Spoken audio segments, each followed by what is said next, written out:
topic is the applications of digital image processing. So again, this is Dr. C.H. Himavindu.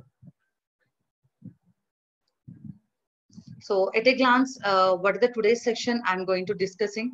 So today I'm going to addressing on introduction of digital image processing because I'm just briefing about digital image processing. The reason is this is completely academicians are joining in this group. I hope it. So I want to just brief about the digital image processing. Then next I'm going with the what are the research areas, what are the thrust areas of possible areas in image processing. I'm going to address the topic. Then I'm going to address about the applications and techniques. What are the possible techniques to carry out research in the specific image processing areas? Then I'm going to conclude my section. So it's at a glance, this is about my presentation. Then I'm moving to the first one. So introduction of digital image processing. I'm just briefing you what is the image, what are the types of images, how we can represent the digital image to do the various processing operations. Okay. So initially, we know that as electronics academicians, we know very well. So our information is always in the form of, our information, our data always in the form of signal. Okay. So signal is a one-dimensional data that is going to carry the information from one end to the another end of information. Similarly, image also nothing but it's a one type of information or data that is readily available to transfer from one end of information to the other end. But how it differs from the basic data or basic information of our electronics, that is nothing but signal is always one-dimensional data and image is always two-dimensional data. That is the basic difference comes between the image and signal. Okay, that means it is completely dependent upon the two variables. The function is a dependent upon the two important variables to represent the image. If I take the signal, it is completely dependent on the single variable. So it's a one-dimensional and image is a two-dimensional.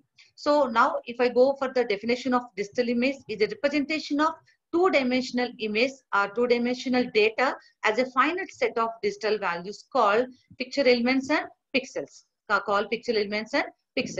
Okay, so here the formation or nothing but representation of image, the formation of the image is shown in the figure. So if you want to generate an image, nothing but object or image, so you need to have some illumination source. That source should have the capability to generate some energy.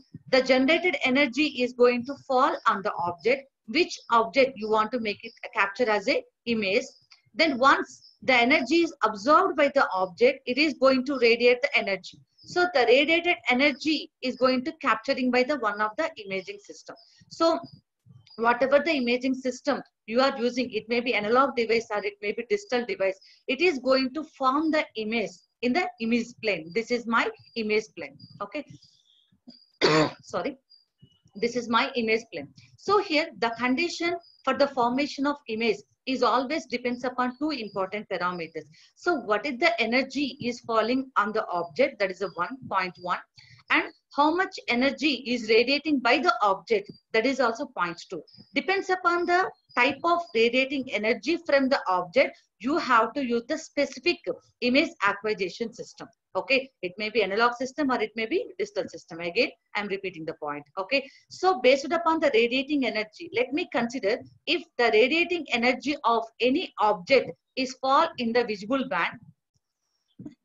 Sorry, if fall in the visible band, then you can use the normal cameras or normal image acquisition system to capture this visual band of frequency to present the image in image plane. Okay, to present the information in image plane. Okay, for suppose if it is other than the visible band, the radiated energy by the object is always other than the visible band, then the respective, the related image acquisition system you have to place here to make the object as an image in image plane. That is very, very important one. Let me take nowadays, I think we are always we are facing lot of problems to capture the images are nothing but some sensing devices, like we are using to monitor the person's temperature or to sense the person's availability of persons in a screen. So in these applications, you are using the UV cameras or UV scanners. Okay, so that types depends upon the radiated energy or whatever the information you want to acquire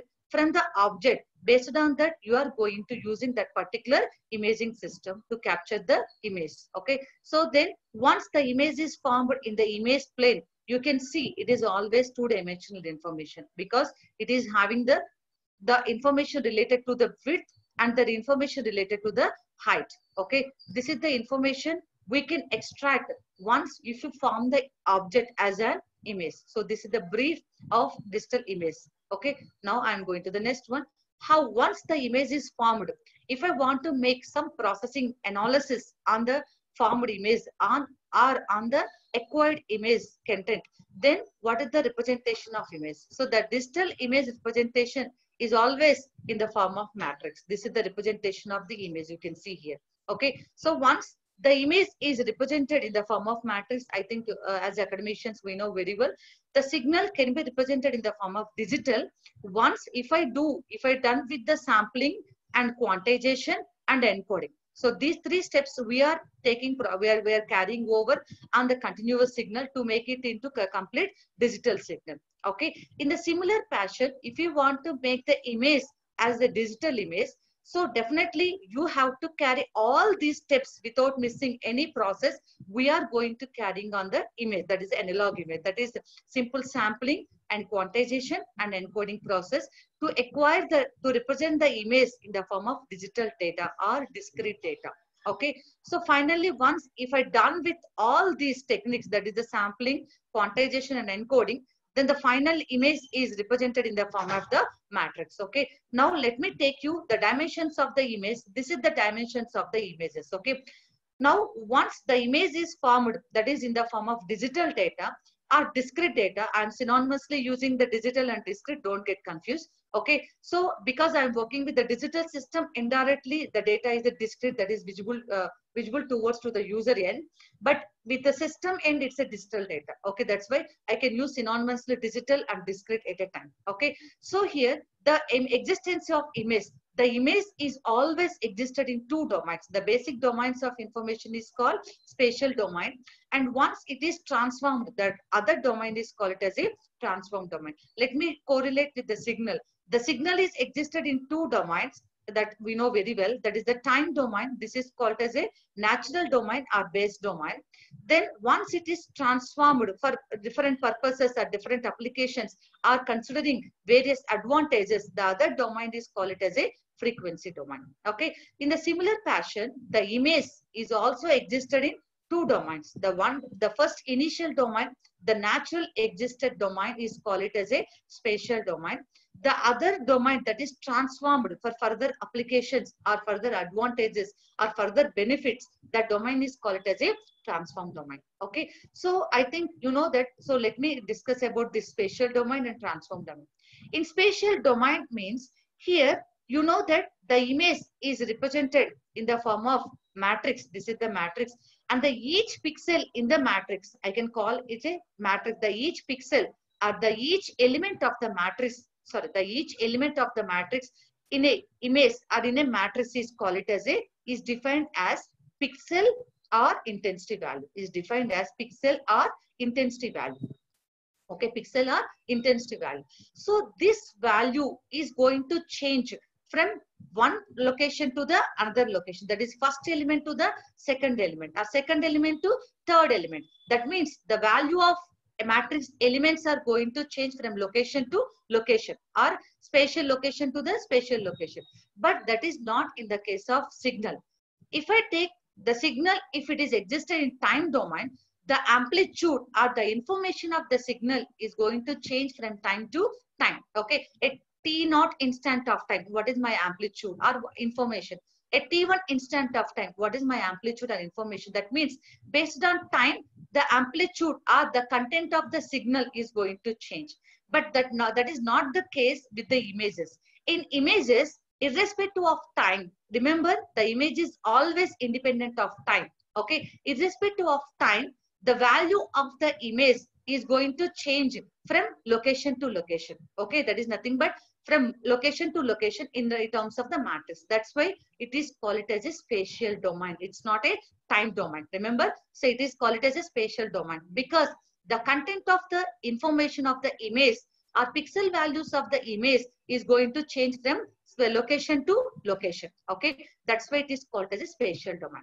Then once it is transformed from spatial domain to the other domain is called as a transform domain. Remember the first, okay, let me take with the first transform domain. So the purpose of transform domain, why we are converting from time domain to frequency domain, to get the spectral analysis, to get the bandwidth calculation, and to give the more and more analysis of the signal, and more benefits we can acquire once we convert from time domain to the frequency domain.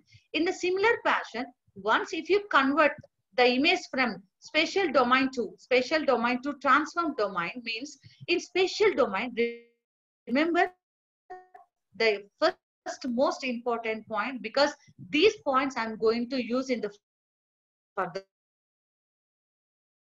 slides. That's why I'm just stressing these points again and again. Okay, are the each and every element of the matrix is having equal importance. Okay, if the size is m by n, if the image in spatial domain, the each and every pixel is any pixels, then it indicates that automatically you are missing. That means you are eliminating the important information of the images. Okay, if you are missing any pixels once the image is in spatial domain, that means automatically you are missing some of the information of that particular image. Let me take you the next one. If I take someone is claiming that my voice is not audible. Now I am audible to everyone. Let me confirm. Am I audible to everyone? Audible, madam. Audible. Yeah, thank you. Someone is just claiming that. Okay, thank you so much. Yeah, so here each and every pixel is having of equal importance for the representation of image when the image is in spatial domain. Let me take you, once the image is converted from spatial domain to transform domain, then those values, nothing but in this case, the elements are nothing but the matrix elements. Once it is in the form of the, that is nothing but once it is, let me take 1 minute. Yeah, once if it is in the form of the transform domain, that is also in the form of image only. The representation of digital image, once if it is transformed into transform domain, that is also in the form of matrix only. That is, but instead of f of x comma y, I am writing f of u comma v. And instead of the matrix elements in digital image is pixel, but here those elements are called as a coefficients. Those elements are called as a coefficients, and it is also having the size of m by n. This is what transform domain. This is nothing but a transform domain. Okay, so once the image is transformed from spatial domain to transform domain, the resultant also in the form of matrix having of size m by n, and those elements are called as a coefficients of that image, not pixels. Coefficients of that image. That means here the one of the beauty or one of the important advantage, once the image is transformed into transform domain, here the few coefficients are responsible, again I'm repeating, the few coefficients are responsible for the reconstruction of image or for processing of the image. That means the few coefficients of the image is having the actual content of the information of the image. That means only instead of taking 100% coefficients, I can take only 80%, 80 to 90% coefficient values to reconstruct my images. Okay, that means I can leave 10% of content of data. I can, for suppose some data is corrupted also, I can able to reconstruct the image once the image is in transform domain. That is not possible if the image is in spatial domain. So that is the major advantage why we are moving from the spatial domain to the transform domain. That means whatever the process or whatever the technique or whatever the manipulations you want to carry on the original image, you have to convert that spatial domain information into the transform domain. That is the important concept about the availability of image existence of the two domains. Okay. Then the next one, once the image is in the form, the image matrix is having the dimensions of m by n by k. Here the m and n always represent that the m and n always gives the number of rows and number of columns. Let me take you, this is how many number of columns, sorry, how many number of rows, m rows and n number of columns.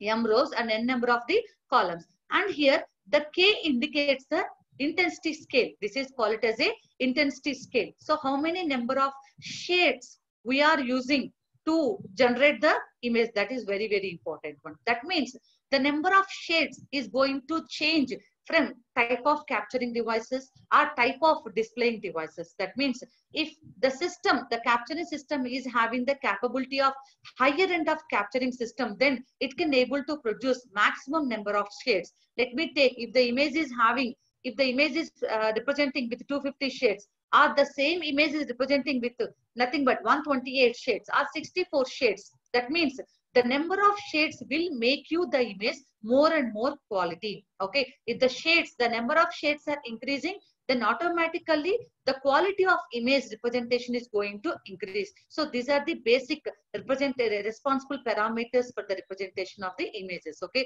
so the size of image is always m by n.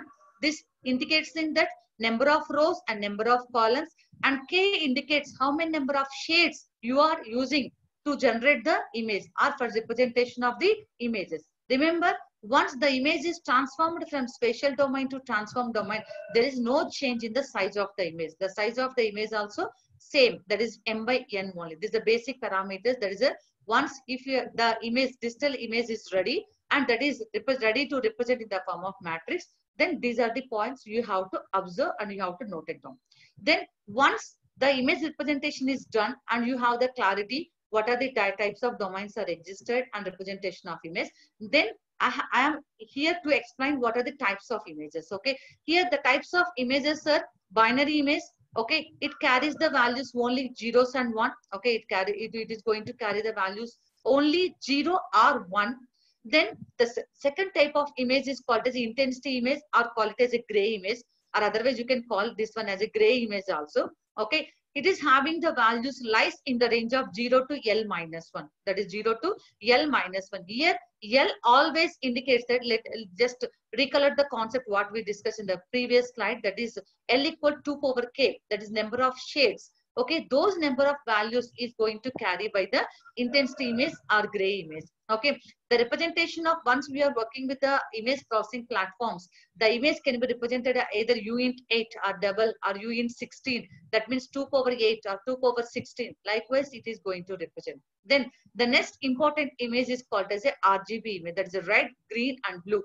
Or you can call it as a color image also. Or you can call it as a color image. Here you can see in the first two cases, the size of the image is always m by n. There is no change in the size, m by n. But the only change in number of shades are available in the representation of image. Here, how many number of shades in the binary image? I have only 2 shades, that is 0, 1. Here, how many number of shades are available in the gray image or intensity image? That is L equal to 2 power k. Those number of shades are available.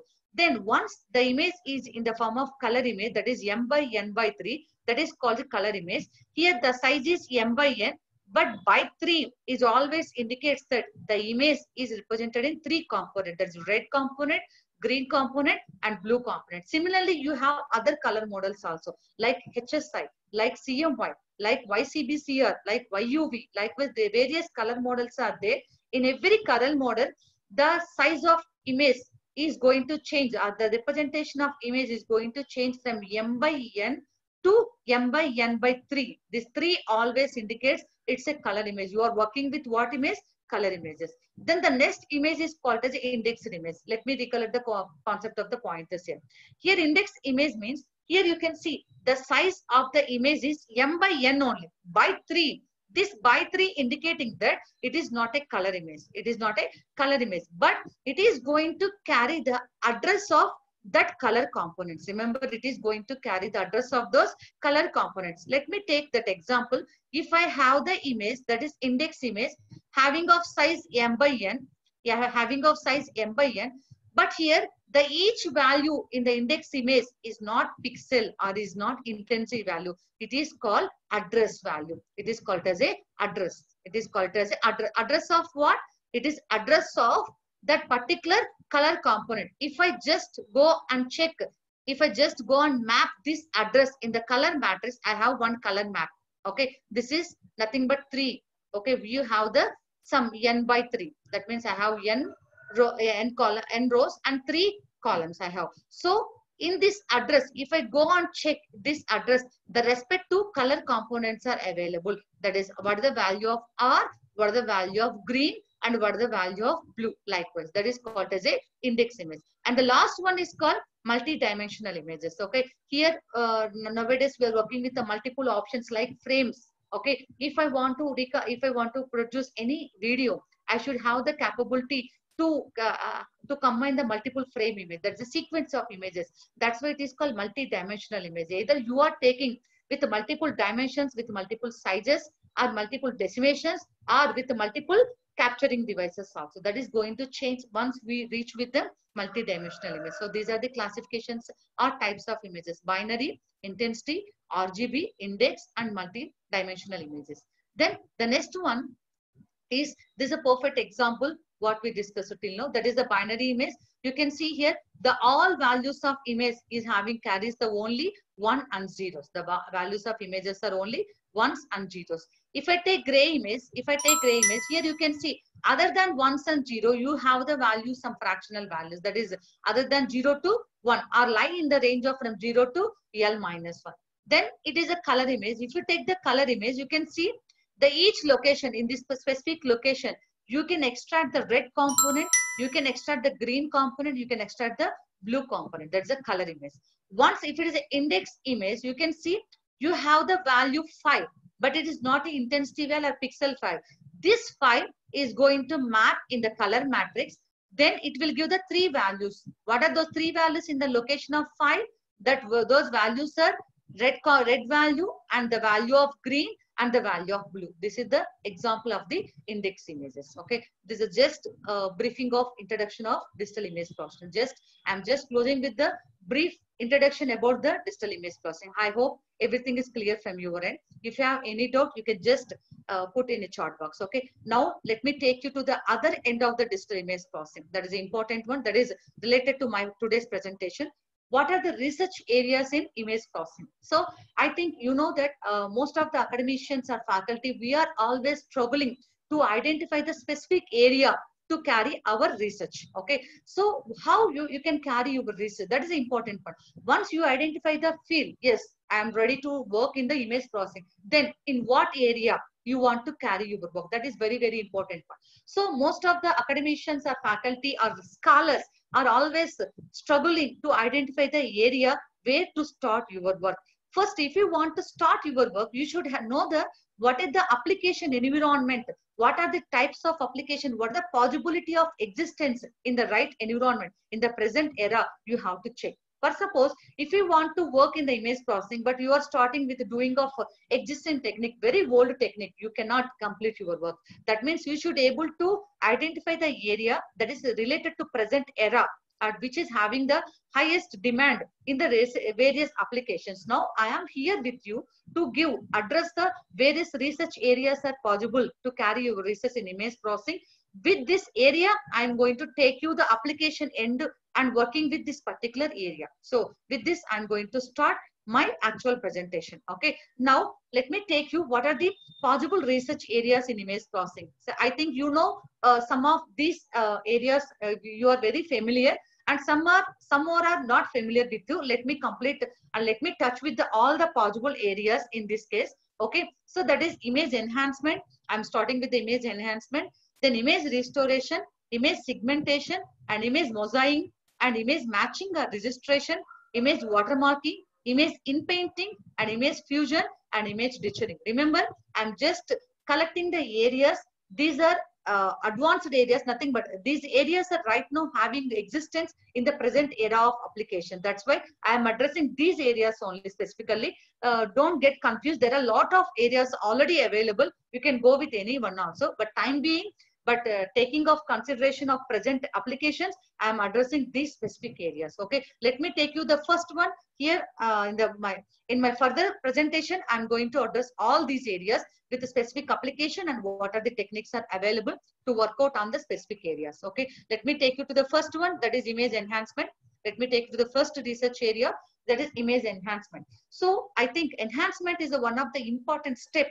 Once if you are readily available, once if you capture the image by using your image acquisition system, once the image is readily available, you have to do some pre-processing analysis. Let me take the image. You cannot feel that it is a completely perfect image. You cannot feel that. That means you cannot judge it's a quality image. Sometimes you feel that it is not a quality image. It is not a good quantity image. There is a lot of difference is there between quantity and quality. Remember, quality means the image is having the good picturization. Visually, it is very clear and very comfortable. That is a quality. If I take quantity means how many number of pixels or samples you are using for the reconstruction of image. That is a quantity will speak what the size of or what the dimensions of the images.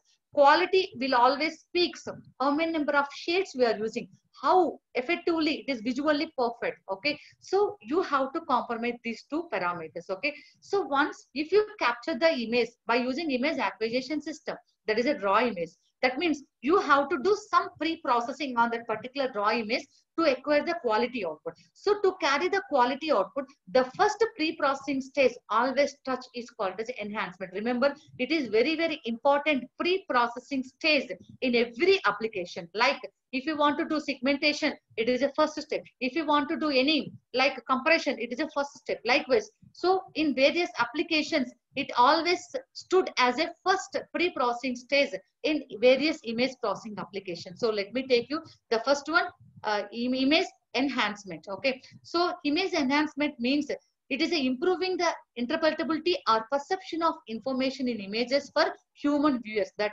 what I just mentioned that.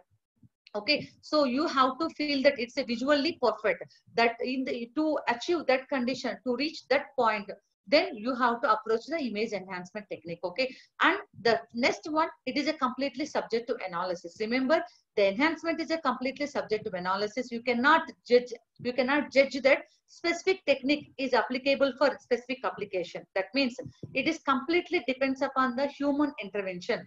If the human feels that it's a perfect, then you can go with that particular technique. Sometimes the same technique cannot work with the, cannot give the satisfied results for all types of applications or all types of images. So that's why it is called completely subject to analysis. So that means the type of technique you are approaching under the enhancement process is completely depends upon the subject to subject. That is the important one.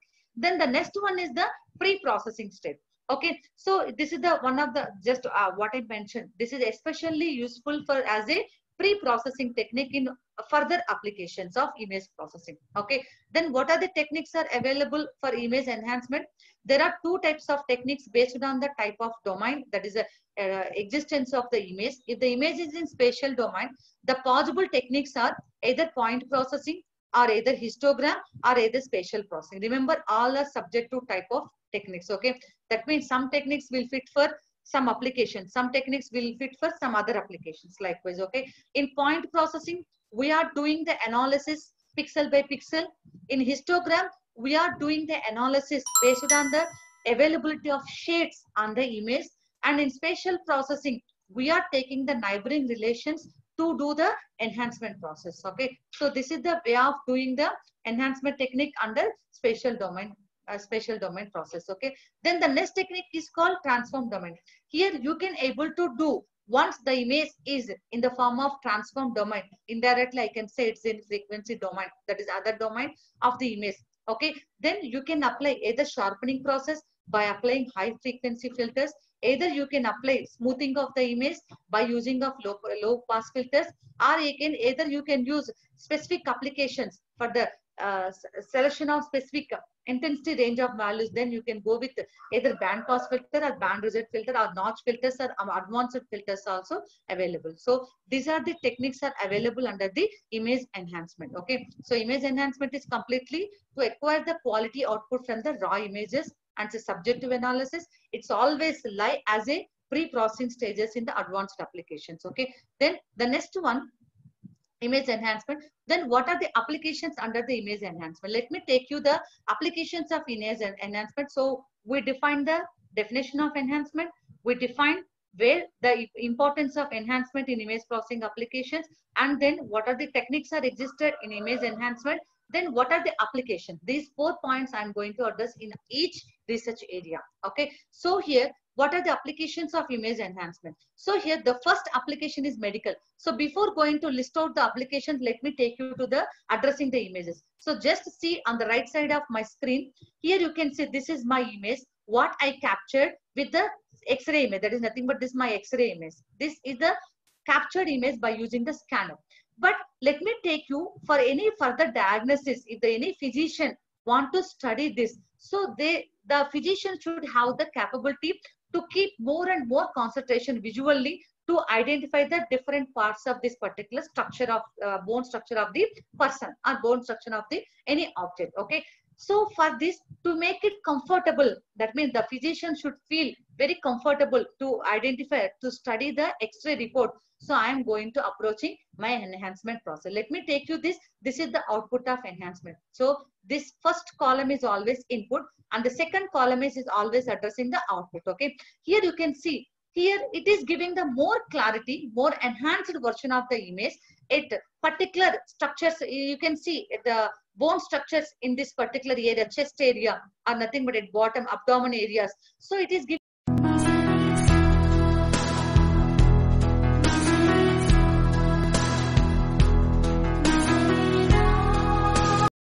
more clarity or more clear information than compared with the original image. So likewise, you can do some enhancement for medical applications also, wherever the physician is feeling that it is not comfortable, because you know that nowadays everything is automation and every process we are doing with the digitization system only. Okay, with the digital system only. Okay, so then immediately the physician will give the same input to the enhancement as some processing application, then automatically it will give some better output for visual easy perception cases. Okay, then the second application, the satellite images. You know that, so right now we are having a lot of applications for the satellite image and image applications, like any if I take if I want to use any GPS system, or if you want to use any day-to-day applications also, we are having of some application with the satellite data. Okay, so here you can see I'm trying to capture some information from using my satellite. Okay, so here if you see here, it is more blur.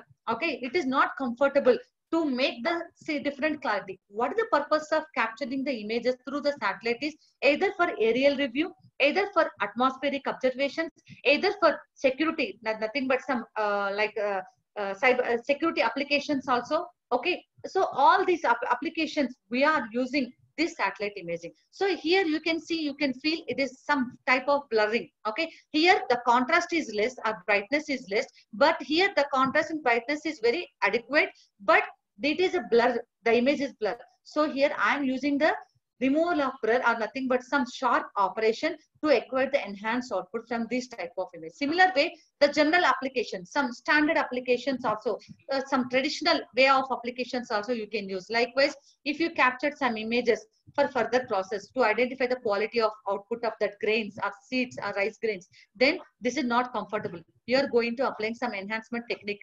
Then it is giving the more clarity output. Okay, so how the image is there. Okay, everywhere we are having the importance of the image processing application. In that, the first pre-processing stage is always enhancement. Okay, as pre-processing technique in advanced applications also. Okay, so this is the just listing out the applications of image enhancement in medical, satellite, and custom standard traditional applications, and it also always applicable in various advanced applications as a pre-processing stages. Okay, so this is just briefing about the image enhancement. So enhancement is what, then what type of analysis this one, and what are the techniques are there, then what are the applicational areas. So if you want to carry any research, you can either go with general applications, or either go with medical applications, or either go with satellite, or any other cases of application. So here if you say general applications, but definitely you will get some doubt. What are the traditional applications means? If you want to see in the day-to-day application, you are trying to capturing the specific images for specific applications also, you can approach these type of applications. Okay, then let me take you to the next technique. So if you have any doubt to clear your break, to clear your doubts, I'm ready to available. You can put in a chat box. I'm ready to answer for it. Okay, right. Just let me take you to the next application research area, the image restoration. So image restoration is also very, very important one. Okay, this is especially also called as one other pre-processing technique also. Like enhancement, it is also called as a pre-processing stage. First, let me define what is the restoration.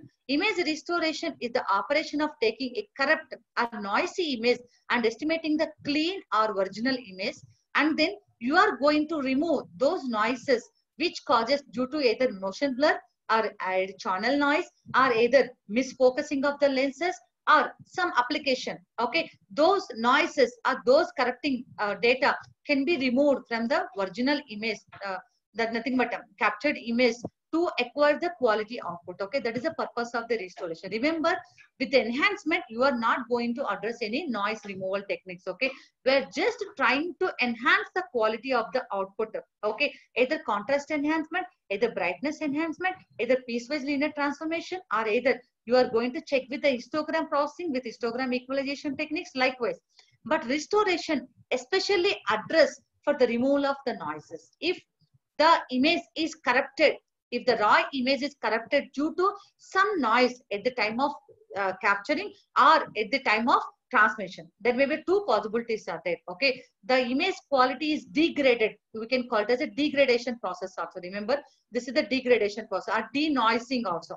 Okay, the other representation, the other name for the restoration is also called as a denoising. Okay, we are going to remove the noise of the images. Okay, so if any image is corrected by the channel noise or either corrected by the acquisition system, then those noises we are going to remove by using the restoration process. Remember, it is completely, it is also one of the pre-processing stage like the enhancement technique. Okay, but the only difference is it is completely objective analysis.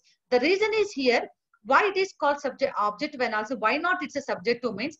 Here it is an objective analysis means if the image is corrected by specific noise or specific process, then you have to do inverse process of it or removal of the noise. That is the standard process you have to approach. There is no other option. Okay, if you want to remove the noise, added noise, you have to do the subtraction only. Okay, there is no other option. That means everyone, it is not going to change from subject to subject.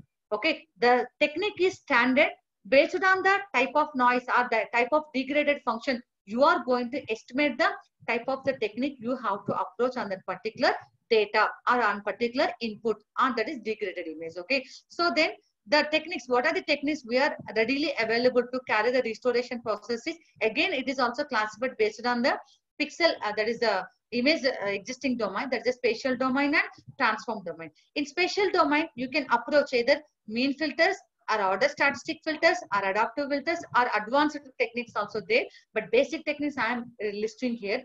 These techniques we are applying on images to remove the noise, that is especially channel noises, especially on channel noises. Okay, then the transform domain techniques, those techniques are inverse filtering, linear filtering, homomorphic filtering. All these filtering techniques are especially used in transform domain when the image is corrected by the capturing devices. Okay, the image is degraded due to capturing time or due to acquisition system or due to some misfocus or motion blur. Likewise, there are various possibilities are there, or sometimes channel noise also can be removed by using these type of transform domain techniques. Okay, so let me recap the topic of restoration. Restoration is one of the pre-processing technique. It is a completely objective analysis. It is going to restore the original quality of the image by removing the noise. Okay, either corruption by removing the degrading quality of the images. Okay, so the techniques are either spatial domain or frequency domain techniques or transform domain techniques. Okay, now let me take you to the applications of image restoration. Now you can check right side of my screen. You can see here similar way. The first column is always input. The second column is always output. Okay, this is output and this is input. Okay, now let me take you to the first image. This is the first image. For time being, I'm just showing the few applications with images. There are a lot of models also that you can just browse and check in your Google also. Okay, here the image is corrected by the Gaussian noise. Okay, so when the image is captured, because you know that right now most of the operations are carrying as a online operations. Okay, that means online medical applications also we are using.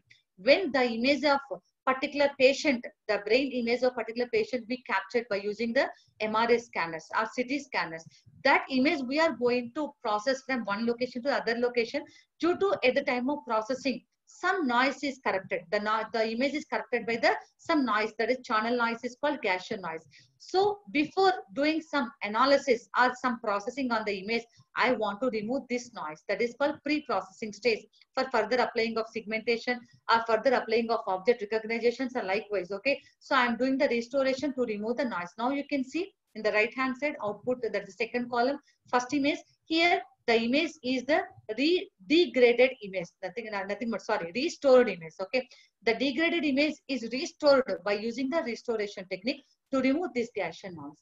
In the similar way, the satellite images. So we know that we are capturing the image very far away from our place. Okay, that image is going to transmitting from the far place to our ground station. Then those images are sometimes not clear. Okay, that is corrected. Sometimes motion blur is there. Okay, or Gaussian noise is there. White Gaussian noise is occurred on the image when it is processing, when it is in transferring stages. Okay, then you can use the restoration process to remove the Gaussian noise. Now this is the perfect application for satellite imaging also. In a similar way, some technical, some traditional application, general applications also. This is my some Lena's passports. It is a Lena image is corrected by some noise, salt and pepper noise, that is going to remove by using a restoration technique. This is a quality output. Okay, so likewise you can have different applications of restoration techniques as a pre-processing stage, or either some direct applications to remove the noise on the images. Okay, this is the second technique, research area of the image processing. Okay, let me take you to the next research area, that is a image segmentation. This is very, very important one. So image segmentation is always placed